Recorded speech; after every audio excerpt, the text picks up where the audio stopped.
costume teacher here, and I'm here today to read to you the final chapter, chapter 20 in Mr. Popper's Penguins, called Farewell, Mr. Popper.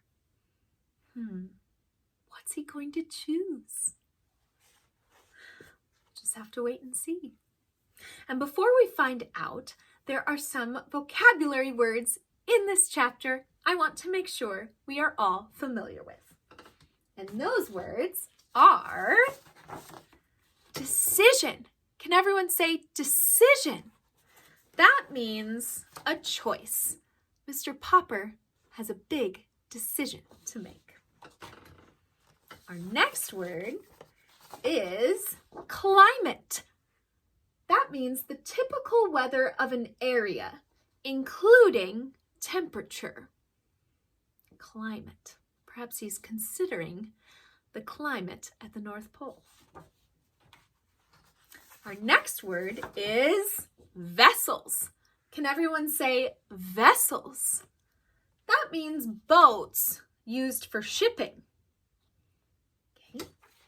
And our last word is reputation. Can everyone say reputation? That means what people think about when they hear a person's name.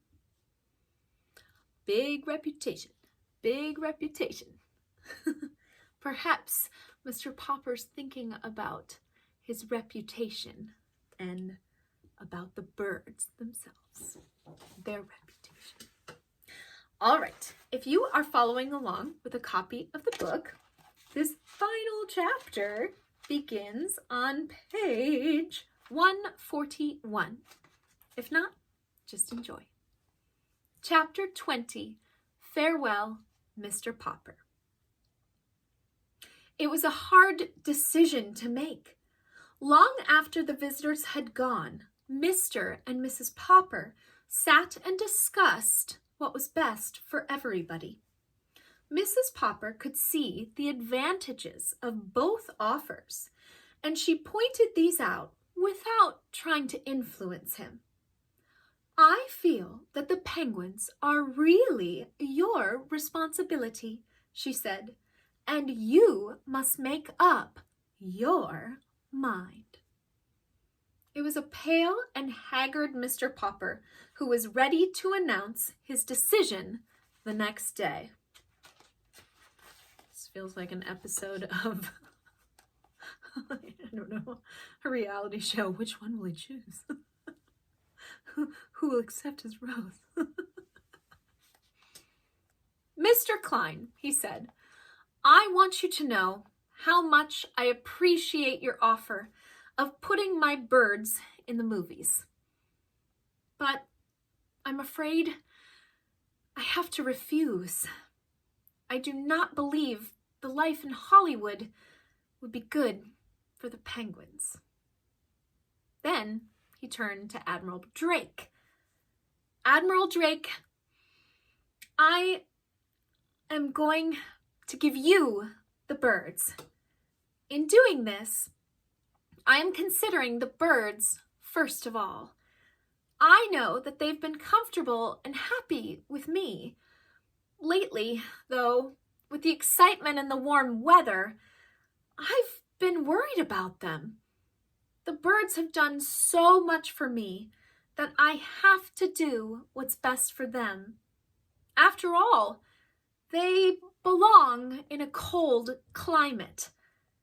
And then I can't help being sorry for those men up at the North Pole without any penguins to help them pass the time. Your government will thank you, Mr. Popper, answered the Admiral. Congratulations, Admiral, said Mr. Klein. Maybe you're right at that, Popper. Hollywood might have been too much for the birds. I wish you'd let me make one short movie of them here in New York, though, before they go. Just some pictures of the sort of things they do on the stage, you know. We'd show the film everywhere with an announcement that these are the famous Popper penguins that are being taken to the North Pole by Admiral Drake of the United States Arctic Penguin Founding Expedition. Or, something like that. I'd like that very much, said Mr. Popper. We pay, of course, continued Mr. Klein. Not a fortune, as we could have, if you'd let us give him a contract, but, say, $25,000? We could use it, said Mrs. Popper. It will be very quiet at 432 Proudfoot Avenue, said Mr. Popper, when everyone had left. Mrs. Popper did not answer. She knew that nothing she could say could really comfort him.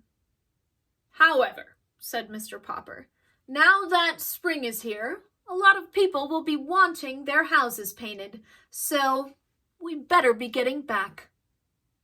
Anyway, said Bill, we've had 10 whole weeks of vacation right in the middle of the year, and not many children in Stillwater can say that.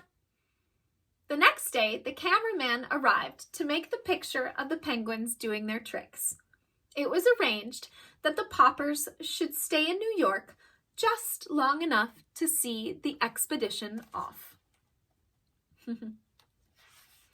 Here's a picture of Mr. Popper talking to the two men. The penguins looking up.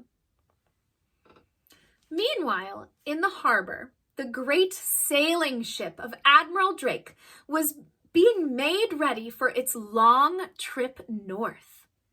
Every day, huge boxes of supplies of all sorts were hustled on board. The most comfortable quarters on the ship were turned over to the penguins, who were the cause of the voyage. Captain Cook was already quite familiar with the ship, since it was the same one the Admiral had sailed to the South Pole, where Captain Cook had often seen it. Greta, too, had seen vessels of its kind. The two of them were kept very busy, showing and explaining everything to Nelson, Columbus, Louisa, Jenny, Scott, Magellan, Adelina, Isabella, Ferdinand, and Victoria.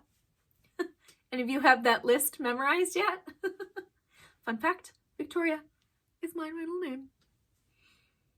The sailors all took the greatest delight in watching the curious little birds at their explorations. It looks as if this will be a pretty lively trip, they would say. These Popper penguins certainly live up to their reputation. But at last, everything was ready, and the day came when the Poppers were to go down and say goodbye. Bill and Janie ran all over the ship and did not want to leave when it was time to draw up the gangplank. The Admiral shook hands with them and with Mrs. Popper and thanked them for having helped to train the extraordinary penguins that were to be a real contribution to science. Mr. Popper had gone down below to say a private farewell to the birds. All that kept him from breaking down completely was the knowledge that what he was doing was best for them too. First, he said goodbye to all the younger penguins, then to Greta, who had saved Captain Cook.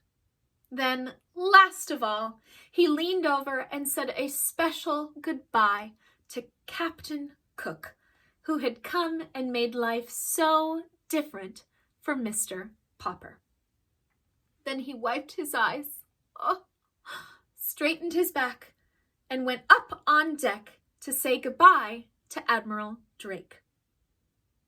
"Goodbye, Admiral Drake," he said. "Goodbye?"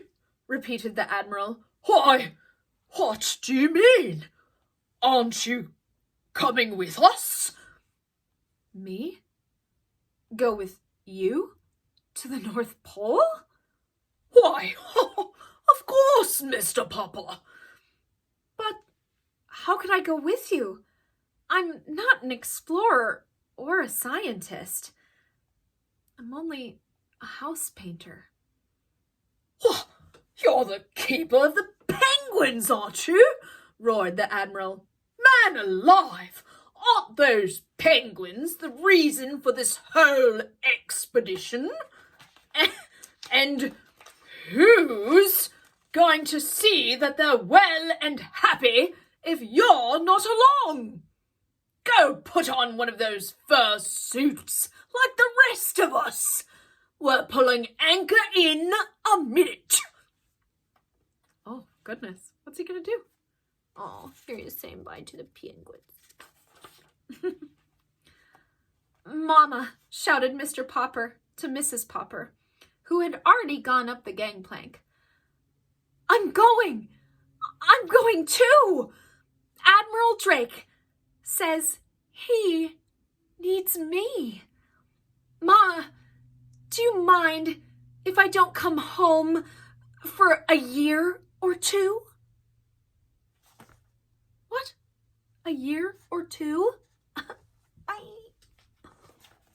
What? Oh, it gets better. Hang on. "Oh, as to that," said Mrs. Popper, "I'll miss you very much, my dear. But we have money to live on for a few years, and in winter it will be so much easier to keep the house tidy without a man sitting around all day. I'll be getting back to Stillwater. Tomorrow is the day for the meeting of the Ladies' Aid and Missionary Society, and I'll be just in time. So goodbye, my love, and good luck." What? So she's totally fine. He's like, "Bye, peace out, see you in a couple years," and she's like, "Cool, bye." What? Hang on. "Goodbye and good luck," echoed the children. What? So the children are fine with it too? I mean, I get, work trip, see you in a few, but like a few years? To each their own, I guess. Or what was another saying I kept saying? So here we are. Isn't this book a little crazy? Well, he'll be happy. They'll be happy, I guess. And the penguins, hearing their voices, scuttled up on deck and stood there beside the Admiral and Mr. Popper. Then they solemnly lifted their flippers. Let me get out a flipper here. And waved as the great ship moved solemnly down the river toward the sea. There they are. There he is in his little fur coat. And that's it. That's the end. Wow. There it is, folks. Well, it's a happy ending for a lot of reasons. It's kind of an odd ending for a few reasons. But I guess if you think about it, it's a funny little story with a funny little ending. And Mr. Popper gets to bring penguins and bring happiness to others, which hopefully you were able to have a little happiness reading this book. And maybe it's not your favorite, maybe it's not anything you want to recommend to others, or maybe it is, because sometimes you need a little break, you need a little happiness, you need to bring a little spark to others. And hopefully this book was able to do that for you. Well, thanks for tuning in, everyone, and completing this book. How exciting is that? We read the whole thing. Now our next job is to see how the book is like, or not like, the movie. How many of you have seen the movie? Well, always read the book first, I say.